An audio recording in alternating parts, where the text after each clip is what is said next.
Stick together. Will shape the balance. Wait a minute. of power in the This game isn't galaxy. even out yet and this pilot is already using no-clip cheats. With that, welcome to this video where I'm going to have a very in-depth look at the HUD and cockpit mechanics of Star Wars Squadrons. And since the developers said that they were heavily inspired by the old X-Wing games of the 90s, I will have a look at the original X-Wing from 1993 too. And even though these two games are very hard to compare, I think there are a few little details we might be able to find if we look really closely at both of them. Before I jump into the game mechanics, I want to have a quick look at the design itself. Because in the old movies you could not really see much of the cockpits, but if you could, you would see that there are barely any functional elements. They're just unlabeled buttons and lamps and then your targeted computer. And Star Wars Battlefront replicated pretty much that, which looked amazing, but it was also pretty bad for gameplay because you had to show all these informations on top of it on screen. Now in the old X-Wing games, they were completely functional and had barely any decorations like in the movies. And now with the new games you can see that they basically did something in between, where we have all the functional elements and then also some of the strange greebling we had in the movies where they just put metal rings onto black surfaces to get some detail. I think it's pretty cool that they just merged these two ideas. Now, into the actual gameplay. First off, in the center we have the energy display, which shows you how much of your reactor's power is going to your shields, your lasers and your engine. Now, the way these worked in the old games were that they all started at 50%, which meant that you were going at a medium speed. Your lasers and your shields were maintaining their power, which meant they would not change over time unless you shoot or got shot at. You could not actively put energy to your engine as mentioned in the first trailer. You rather would increase or decrease the energy going to your lasers and your shields. And if you decrease this energy, everything else, everything that you save would go to your engines. So this means if you max out your lasers and your shields, you will be very slow and vice versa. Now so far this looks all the same in the new game, but there's one thing that is different, and that was that if you directed all energy to your engines and therefore dropping the other two to 25 or even 0%, your lasers and shields would deplete by itself, leaving you completely vulnerable after a while. It looks like this feature has been dropped, as you can see in some shots that the energy is at 0 but the shields are not depleting. I hope I'm wrong here, because this mechanic created some anxiety and made the power management actually thrilling. Now, going into the first of these three systems, the shield generator is shown as two semicircles, one for the front and one for the back of your shields. In the middle you can see the shape of your ship, which indicates your hull. So the energy shields will recharge over time. The hull damage, however, is permanent. And in the old games, hull damage was reflected by destroyed elements in your ship that could sometimes be replaced, but sometimes you had to fly blind or without knowing how recharged your lasers or shields are.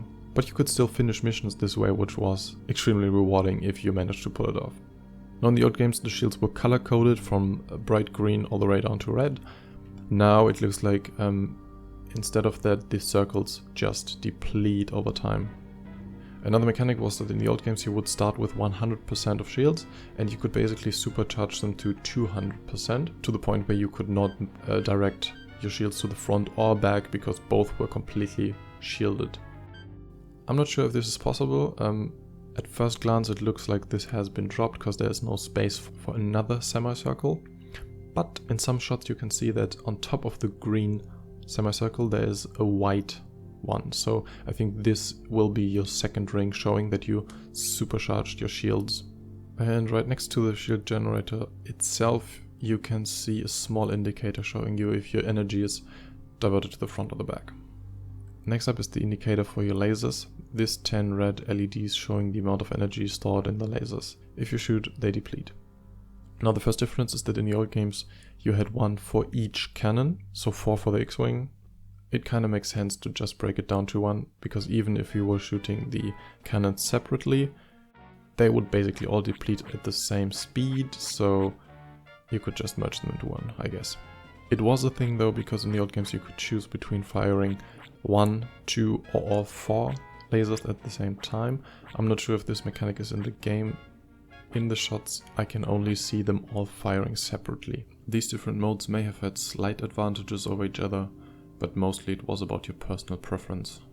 Now, what is more important about this is that in the old games, these were bright orange, and while you were shooting, they were depleting into a more red state. So if you fired the first orange bar, you had a second bar of red LEDs of weaker shots.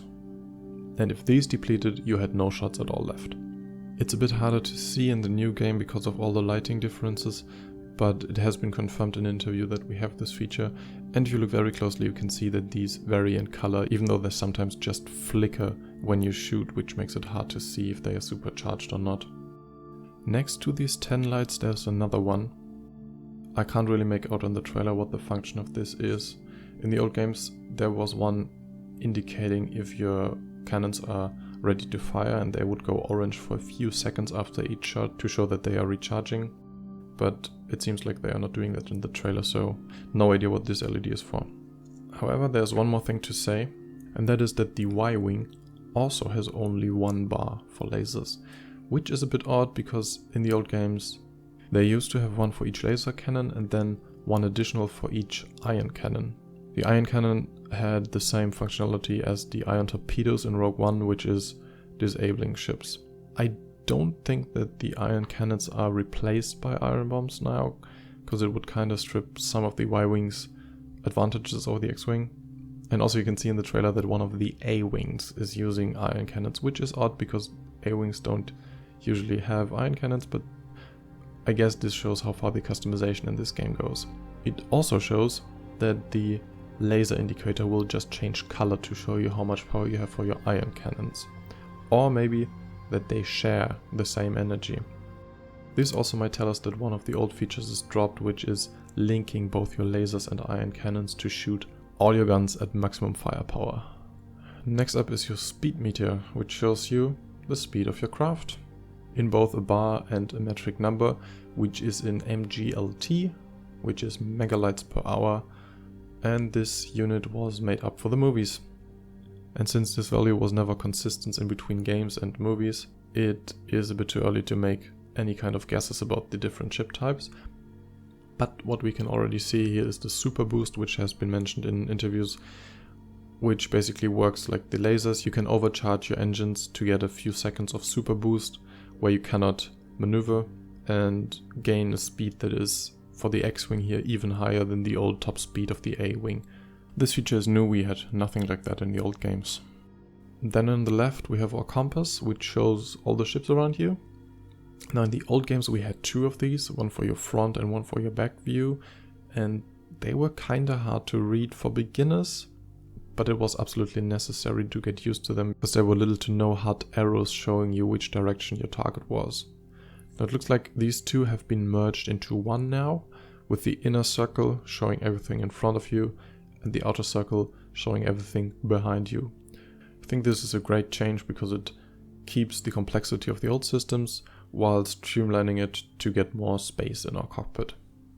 And last but not least we have the targeting computer showing your targeted ship, its name, its ship model and its orientation, which helps you see if it is targeting you right now. And then also the shield or hull value and the distance to the ship. With bigger ship you can target individual ship components, and this took a ton of keyboard shortcuts in the old games. It's interesting to see how they fixed this on consoles. All in all, this is a bit less complex than the old X-wing games because you can no longer see the different values for shield, hull and systems.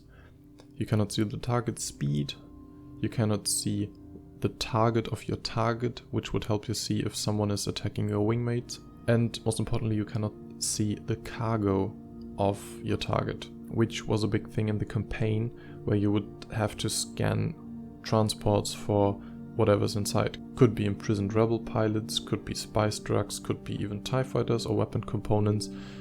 Again, this was very important in the single player campaign, so I hope this is just missing in the multiplayer because you don't really need it there. A cool feature in the old game was that even your mission timer was displayed in the cockpit, so there was no HUD at all, We can already see that some HUD elements are missing in this demo, like the crosshair, so maybe they just wanted to keep their cockpits a bit more cleaned up.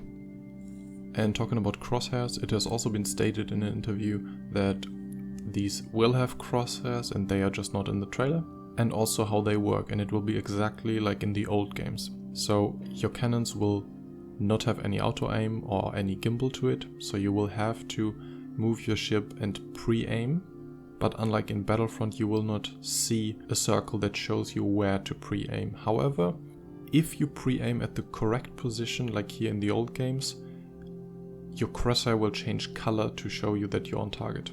Which might seem like an insignificant change, but it feels a lot more rewarding if you have to find the sweet spot for yourself. And that should wrap up this video. I have not looked into the TIE fighters yet. I might do another video on them. And I have also not looked into the components, because in the old games you mainly had 2 or 3 types of rockets that you could exchange, but there were no deep customization options like in this new game. So that would be a bit too speculative at this point. I'm hyped. Let's see what this game has to offer. See you later.